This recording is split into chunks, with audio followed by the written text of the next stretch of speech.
बिस्मिल्लाहिर्रहमानिर्रहीम, अस्सलाम वालेकुम। शाहरुख खान के बेटे आर्यन खान के हवाले से जो खबरें आ रही हैं वो हैरान कुन हैं। एक तो ये कि इनके मोबाइल से जो डाटा मिला है, व्हाट्सएप चैट से जो कुछ पता चला है कि किस तरह से इंटरनेशनल एक रैकेट है, यानी एक बैनुल अक़वामी गिरोह कह लें जो मनशियात का काम करता है, उसमें किस तरह से ये लड़का इन्वॉल्व था, वो खबरें आ रही हैं। फिर यह भी पता चल रहा है कि कितनी इनको सज़ा हो सकती है। ये 23 साल की उम्र है और इनको कितनी ज़्यादा सज़ा हो सकती है। फिर यह खबर मैं क्यों कर रहा हूं? सिर्फ इसलिए नहीं कि इस वक्त ये भारत में सबसे बड़ी खबर बनी हुई है या हर किसी का इस पर फोकस है। इसमें बड़ी कंट्रोवर्सीज आ रही हैं कि शाहरुख खान के हवाले से कुछ अर्सा पहले 2 मरतबा ये हुआ कि उनको अचानक से तनकीद का निशाना बनाना शुरू किया कि जी वो मुसलमान हैं और इस्लाम के हवाले से भी बात कर देते हैं, हालांकि वो हिंदू मजहब के हवाले से भी बात करते हैं। तो बहरहाल अब इसमें बीजेपी के हवाले से भी बात हो रही है, जी ये सब किया धरा उनका है ये सब। लेकिन बहैसियत माशरा, कोई भी माशरा हो, हम इससे बहुत कुछ सीख सकते हैं। वालिदैन इस सारे मामले से बहुत कुछ सीख सकते हैं।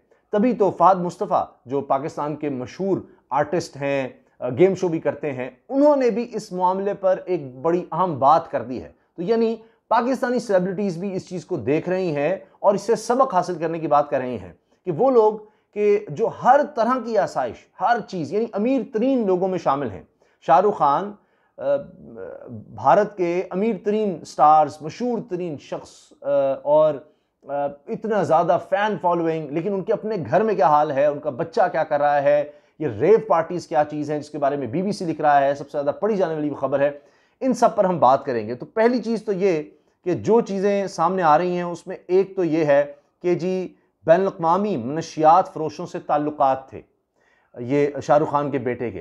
ये अभी इन्वेस्टिगेशन में चीज़ें सामने आ रही हैं और ये कहा जा रहा है कि यानी ख़रीदो फ़रोख्त जिस तरह से की जाती है इंटरनेशनली मनशियात की, और हर तरह का नशा जो बरामद हुआ है उसमें हर तरह का नशा बताया जा रहा है, कोकेन और दीगर पता नहीं क्या क्या नशे होते हैं, वो सब इसमें शामिल हैं। वो सब जी कहा जा रहा है बरामद हुए हैं और बड़ी मिकदार में बरामद हुए हैं। अच्छा, अब इसके साथ साथ एक और ख़बर यह है कि पुलिस ने आर्यन की व्हाट्सएप चैट से अहम शवाहिद हासिल कर लिए हैं। चैट भी लीक हुई है। उसमें बताया जा रहा है कि कोड वर्ड्स इस्तेमाल होते थे मनशियात की खरीदो फरोख्त के लिए, फिर किस जगह पार्टी हो रही है उसके बारे में इस तरह से बताया जाता था और उससे सारे शवाहिद मिल रहे हैं कि जी ये किस तरह से जुड़े हुए थे शाहरुख खान के बेटे आर्यन खान सिर्फ 23 साल की उम्र में। अच्छा, फिर एक और अफसोसनाक पहलू कि यानी दौरान तफ्तीश ये बताया जा रहा है कि जी आर्यन खान ने अपने वालिद के बारे में ये कहा है कि इनसे मुलाकात के लिए सेक्रेटरी से वक्त लेना पड़ता था क्योंकि मेरे वालिद के पास इतना टाइम ही नहीं होता था, बहुत बिजी होते थे और उनकी कोई सेक्रेटरी पूजा गालिबन, उनसे वक्त लेता था और फिर मुलाकात होती थी। तो ज़ाहिर है तफ्तीश में पूछा होगा तुम्हारे वालिद को पता है, ये है वो है, कब मिले, क्या मतलब ये भी हो सकता है पूछा होगा जी तुम्हारे वालिद का इससे कोई लेना देना तो नहीं शाहरुख खान का। तो ये सब बातें हुई। अच्छा, अब देखिए फहद मुस्तफ़ा की जो मैं बात कर रहा था, उन्होंने क्या कहा है? उन्होंने कहा है कि जी बच्चों को मगरिब से कबल घर बुला लें, आज़ादी हो, छूट नहीं होनी चाहिए। तो यानी अकेले बच्चे रात को बाहर फिर रहे हैं, बाहर घूम रहे हैं, ये इसी तरह से एक पार्टी हो रही थी जनाब समंदर किनारे और वहाँ पर ये रात को सारा कुछ हो रहा है, वहाँ पर अचानक छापा मारा गया जिसके बारे में कुछ चीज़ें आ रही हैं। कांग्रेस के रहनुमा भी क्या कह रहे हैं इस बारे में कि कौन लोग थे, बीजेपी का क्या हवाला है, उस पर मैं आगे बात करता हूँ। फिर जनाब इस हवाले से जिस तरह से आपने देखा कि जी सलमान खान हैं, जी दीगर स्टार्स हैं, वो आ रहे हैं, कोई फ़ोन कर रहे हैं, शाहरुख खान घर आना चाह रहे हैं, बाहर मीडिया है और अजीब सी वो हर कोई सवाल कर रहा है। तो इस पर शाहरुख खान के ख़ानदान ने, उन्होंने खुद सब स्टार्स से, बॉलीवुड फनकारों से कहा है कि अब मेरे घर ना आए। उन्होंने उनको मना कर दिया है। सपोर्ट के लिए दीगर आ रहे हैं लेकिन उससे कई और मसाइल जन्म ले रहे हैं, मीडिया बाहर है, सिक्योरिटी के मसाइल, ये वो और ज़्यादा टेंशन हो रही है। तो इस पर वो बहुत ज़्यादा परेशान होने का जी आए कोई ना। फिर देखिए कि एक पुरानी वीडियो शाहरुख खान की वायरल की जा रही है और जिसमें वो कहते हैं जी मेरा बेटा आर्यन है, ये मनशियात इस्तेमाल कर सकता है, मैं इसको इजाज़त दूंगा। तो उसमें वो कह रहे हैं, अब ये 1997 का गालिबन इंटरव्यू है और उस वक्त ये पैदा ही हुए थे शाहरुख खान के बेटे, और शाहरुख खान उसमें कहते हैं जी वो 3-4 साल के हो गए, मैं कहूँगा जी वो सारे काम करें जो भी है, बेरा रवि के काम, मनशियात, शराब नोशी, ये वो, लड़कियों के पीछे भागें, ब्ला ब्ला ब्ला, सारा इस तरह अजीबोगरीब बातें। तो असल में वो कहा जा रहा है जी वो मतलब मजाक कर रहे थे कि भाई अभी बेटा पैदा हुआ है तो मैं उसको कहूँगा जी जा जी ले जवानी में या बचपन में सारी याशियाँ कर ले और इस तरह से। लेकिन कहा जा रहा है कि जी ये लफ्ज़ आप इस्तेमाल कर रहे थे कि आप इस तरह की बेटे की तबीयत करना चाहते थे और उस तरह की आपने की है। अब सज़ा की जहाँ तक बात है, जो दफ़ात शामिल की गई हैं आर्यन खान, शाहरुख खान के बेटे की गिरफ्तारी के बाद, उसमें इनको, इस लड़के को तकरीबन 20 साल कैद हो सकती है, 20 साल कैद। यानी मनशियात की ख़रीदारी, मनशियात की फ़रोख्त, उसका इन पर इल्ज़ाम लगाया गया है। फिर इस पर इसके अलावा बरामदगी का है, मुख्तलिफ़ नशे की चीज़ें बरामद होना, तो इनमें 20 साल तक सज़ा हो सकती है। और ये कोई नई बात नहीं है, पहले भी हमने देखा है, सलमान खान जेल जा चुके, संजय दत्त और कई ये आर्टिस्ट, और उन पर भी इस तरह के इल्ज़ामात लगते हैं, वो सब जेल जा चुके।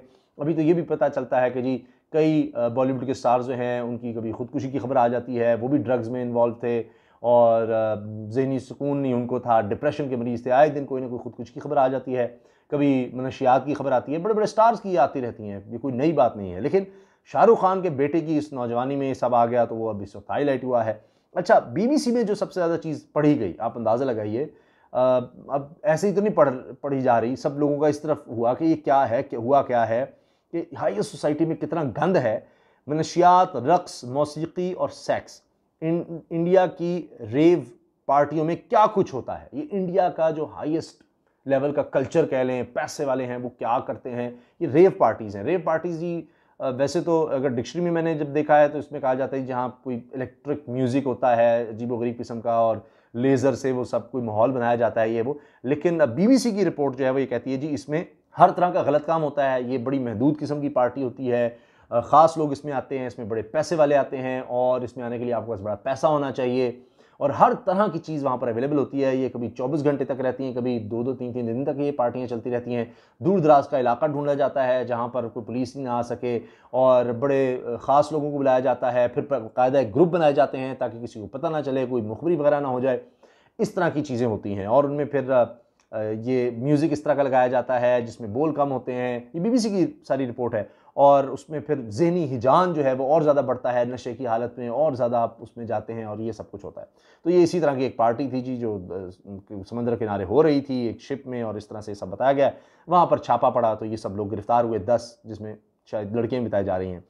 फिर एक और बात जो मीडिया में आ रही है कि जी आर्यान खान को, जो शाहरुख खान के बेटे हैं, इनको शिप पर बुलाने वाले अरबाज मर्चेंट कौन है जी? अरबाज मर्चेंट का कहा जाता है जी इसने दावत दी थी, ये शायद ऑर्गेनाइज़र था, ये दोस्त बताया जाता है जी इसका भी और इनकी बहन का जो शाहरुख खान की बेटी है उनका भी दोस्त है और दीगर बॉलीवुड के स्टार्स उनके बच्चों के बहुत ज़्यादा करीब है और इसको वो इसके जो भी सोशल मीडिया अकाउंट्स हैं उस पर फॉलो करने वालों में सारे बड़े बड़े अदाकारों के बच्चे शामिल हैं। तो ये खबर भी जी आ गई।